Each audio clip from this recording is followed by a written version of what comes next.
그래서 그 상황이 대단히 복잡해요. 저도 이제 머리가 아플 지경인데, 뭐, 너무 많은 내용들이 있어요. 시장을 하다 보니까,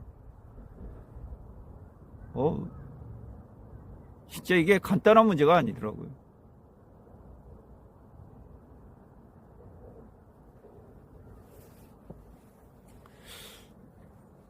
이번에 그 상원에서 이제 감세안, 그리고 부채 상한 이번에 이제 5조 달러를 상환시키는 이 법안을 통과시켜서 이제 하원으로 넘겼지 않습니까? 근데도 참 그런 얘기들이 있어요. 이렇게 그 자본시장이 무너지고 하는데 의회 권력은 뭐 하고 있느냐. 일부 의원들이 이제 대통령의 이 관세 권한 이 부분을 이제 축소시키기 위해서 그 노력을 하고 있긴 있어요. 미국에서도 이게 문제가 되니까.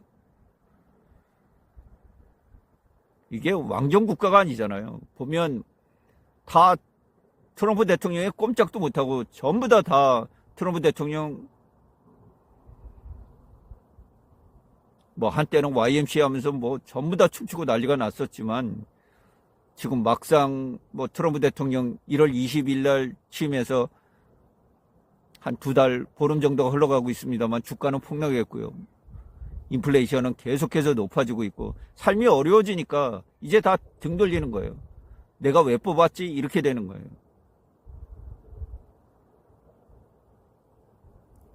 그것이 모르겠어요. 미국이 중환자가 돼서 꼭 수술을 해야 되는 일인지 모르겠어요.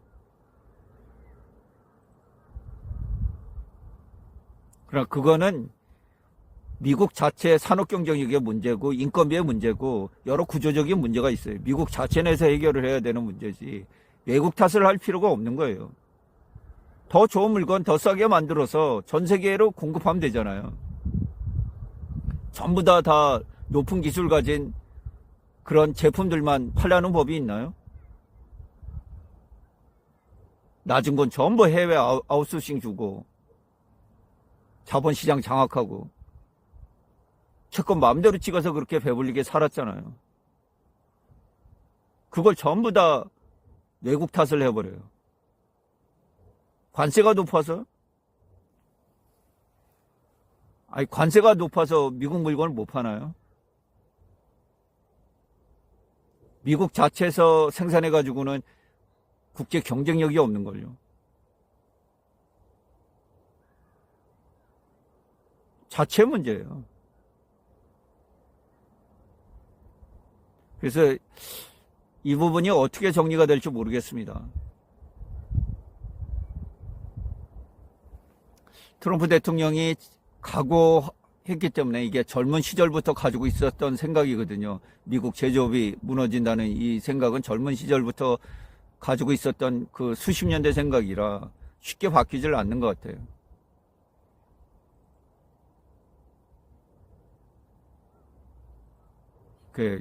길어질 때 문제가 되죠. 고집을 피울 때. 근데 문제는 이제 중국하고 유럽연합, 그 다음에 캐나다 요 3개 지역이 문제예요. 나머지는 미국한테 대들 국가가 없습니다. 왜냐하면 내수 시장이 작고 수출 의존도가 높기 때문에 대들다가는 아예 미국의 수출길이 막힐 수도 있어요. 그래서 대들 수가 없어요. 나머지 국가들은. 일단 중국 영향은 서로 맞부대쳤잖아요. 근데 애초에 1기 때 부과한 거 13%, 추가로 20%, 지금 34%, 67%잖아요. 관세 부과가. 더 이상 올리기가 어려워요. 그럼 중국 수입 물건 다 끊어야 되거든요. 그 대체지를 찾아야 되는데 이게 쉽지 않아서 현재 중국의 맞대응에 미국이 맞대응하기가 굉장히 힘들어요. 안 그랬으면 중국 맞대응했을 때 바로 그냥 뭐 중국 너 100%야 이렇게 나왔겠죠. 그럼 자본시장 다 붕괴되는 거예요. 끝장나는 거예요. 근데 그 정도까지는 안 했어요. 과연 중국이랑 어떤 그 타협점을 갖는지, 그리고 유럽은 일단 협상을 하되 협상 안 하면 뭐 40조 정도 관세 부과하겠다는 거 아니에요. 그죠? 캐나다는 이미 자동차에 대해서 25% 부과를 했고, 미국의 농부들 팔 데 없고, 전 세계로 지금 미국 불매운동이 벌어지고 있고, 뭐 손떼라는 핸즈업 운동이 벌어지고 있고, 이래서 과연 트럼프 대통령이 얼마나 버틸지. 경제가 나빠지면 버티는 대통령 없습니다.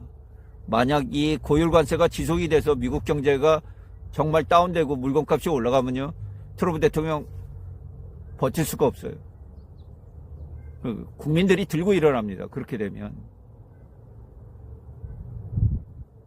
예, 걱정하실 필요 없어요. 다 정리가 됩니다. 다 정리가 돼요. 트럼프 일기 때도 미중 간의 무역 전쟁도 결국 경기 침체로 끝나서 연준이 금리를 동결하고 금리를 인하하는 절차로 바뀌었지만은 이렇게 다 바뀌어요. 미국 경제가 어려워지면 연준이 금리를 급격히 내리고 다 바뀝니다. 그걸 연준 푸시라고 해요. 트럼프 대통령도 10대 때릴까? 아니야, 내가 잘못했어. 7대만 때릴게. 이렇게 다 변해버려요. 그냥 겁낼 필요 없습니다. 대신에 주식시장에서는 살아남는 자가 강자예요.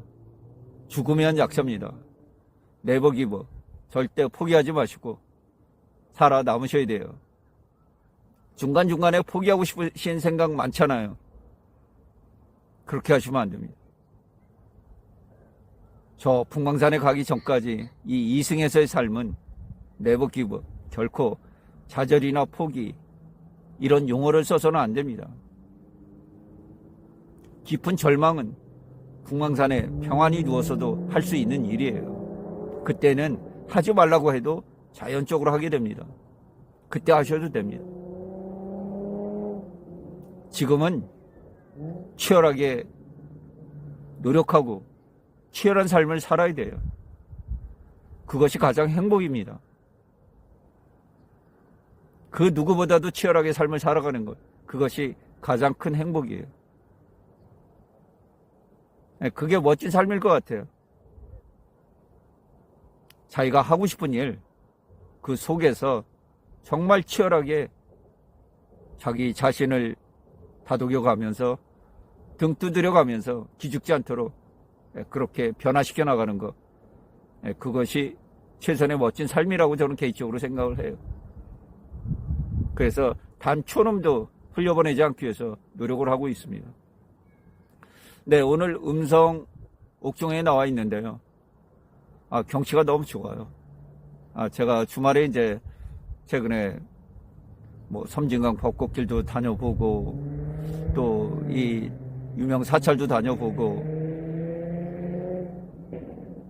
뭐 등산도 가보고 하는데 참 이 금수강산이에요. 대한민국 멋진 나라입니다. 화이팅 하시고요. 예. 바보 같은 머리가 아니라, 이 똑똑한 머리가 아니라, 정말 그 강한 머리를 가져요. 멘탈이 강해야 됩니다. 알았죠? 네, 이상으로 방송을 마치도록 하겠습니다. 화이팅 하시고요. 힘내시기 바랍니다. 이상으로 방송을 마치게요. 시청해주셔서 진심으로 고맙습니다. 급시의 주식여행은 언제나 향기롭습니다.